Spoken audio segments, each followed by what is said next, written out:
How many here today and watching love to laugh? Okay, if you do, you're going to be very disappointed. I'm sorry about that. Just kidding. If you love to laugh, have you ever laughed so hard that you've cried? Yep. Have you ever laughed so hard that you've fallen over, that you've stopped breathing? I know that for me, when I laugh super hard, I tend to get really, really high-pitched in my laughter. Like, sounds like my 6-year-old daughter, and I stop breathing. And oftentimes when this happens, it's because I'm telling a story or I'm hearing somebody else tell a story, and the story's so funny, remembering something that happened in the past, I just laugh super hard. Like, oftentimes in the moment, when something funny happens, when it's currently happening, we laugh. But then later, when we tell it, it's like we laugh even harder because just telling the story and remembering it is just super awesome. And for me, when I think about one of the stories that I love to tell, it's a story that is a part of my childhood. I grew up with a mixed family. I had a stepdad and a mom and many kids, so there were 7 total kids, and we would drive around in a minivan everywhere. And there's a lot of stories there, but there's one in particular that really stands out for me. Some of you may have heard this, and I hope that it brings you as much joy as it did before. It still brings me trauma, but anything for you, of course. So we drove this minivan to a wildlife safari. If you have not been to one of those, it's where you take your car and you drive through an open area. It's enclosed in some part, but it's all open, and then you see animals, and they come up to your window, and they're expecting food, and you can pet them and stuff. Usually it's like buffalo and some other animals like that. And so I was not the first kid to go, but there were only 2 windows in our minivan that opened up so that you could actually interact with the animals, because the rest of the minivan, it's a minivan, so the windows don't move. And so we'd have to take turns in the front seat. We'd have to trade spots in the front seat. My stepdad, Keith, was driving, and one of us would sit in the passenger seat, and we would get to interact with the animals, feed them and pet them and all that kind of stuff. So I watched my siblings, my sisters, and my brothers. They got to pet buffalo. It was super cool. That's the one I remember the most because their tongue was all slobbery in their nose, and they got slobber all over them. And I was like, this is going to be a lot of fun. But when I finally got to get up into the front seat, I sat there all excited, and what walked toward the minivan was not a buffalo. It was an ostrich. And now the ostrich, I don't know if you know, it's just a massive bird. And so I sat there thinking I think I was like 14. I was like, what am I going to do? Do you pet birds? What do you do with them? They're kind of scary, kind of freaky. It's huge.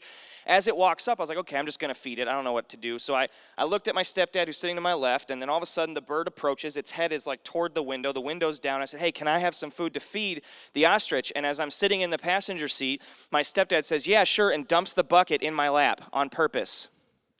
And what preceded was a very violent attack from the ostrich right there. And yes, the ostrich did not miss. It hit hard and fast and vigorously. And I'm telling you the truth, when I freaked out, I smacked the ostrich. How many of you can say that you smacked an ostrich in the head before? I did that. It got out of the car, and I was so upset because I was in pain. And nobody in my car was upset. Nobody in the van was upset on my behalf. They were all laughing hysterically at me. Like, they thought it was funny. And so I get out of the passenger seat, and I go to the back seat, and I'm so mad. Like, I'm going to sit here and pout and have a terrible day. And then I realized they're still laughing. And as I thought about it, even though I was in pain, as I thought about it, I realized it was super funny. I mean, how many people have been attacked like that by an ostrich? And not only been attacked like that by an ostrich, but lived to tell the tale. And so I love to tell that story. I love to talk about how exciting it was later on and how funny it is. And in the moment, there was terror, there was pain, but ultimately, I've told this story several times, and every time, it's just super funny. And like I said earlier, oftentimes when we remember things that have happened in the past, it brings us joy, it brings us laughter, and even though it was painful for me in the moment, just for that brief span of time, I love telling that story now. I think it's interesting that God gives us that gift of a memory. Like, we get to remember things. He invites us to remember things, and I think that that's good for us.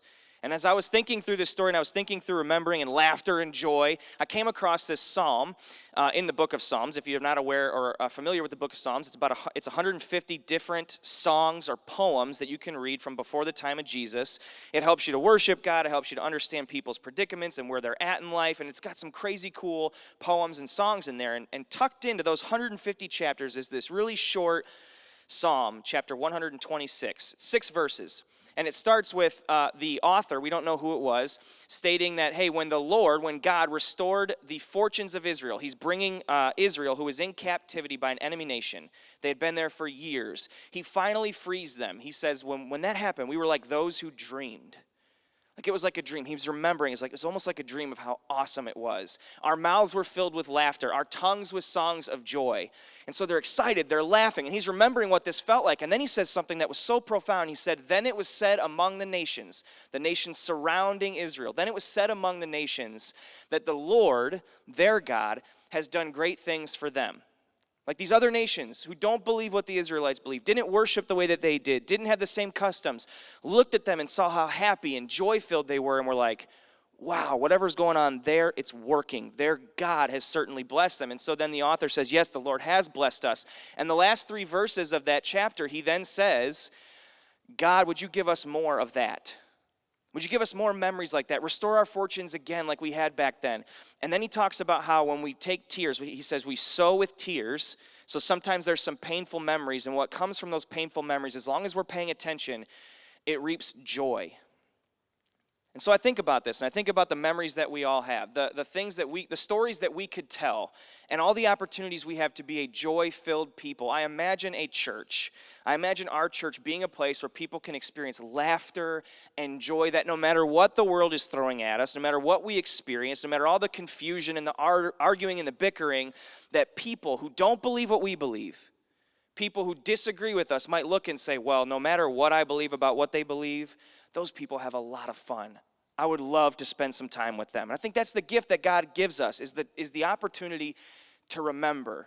And every time we take the opportunity to remember and we laugh, we get a chance to experience true joy, which is a gift from God. And hopefully one day people will look at us and say, I don't know, I don't believe the way that they do, but I do know this. I would love to hang out with them. I think that's our call. I think that's our call as a church, is to be as attractional as possible because we are enjoying the gift of life that God has given us.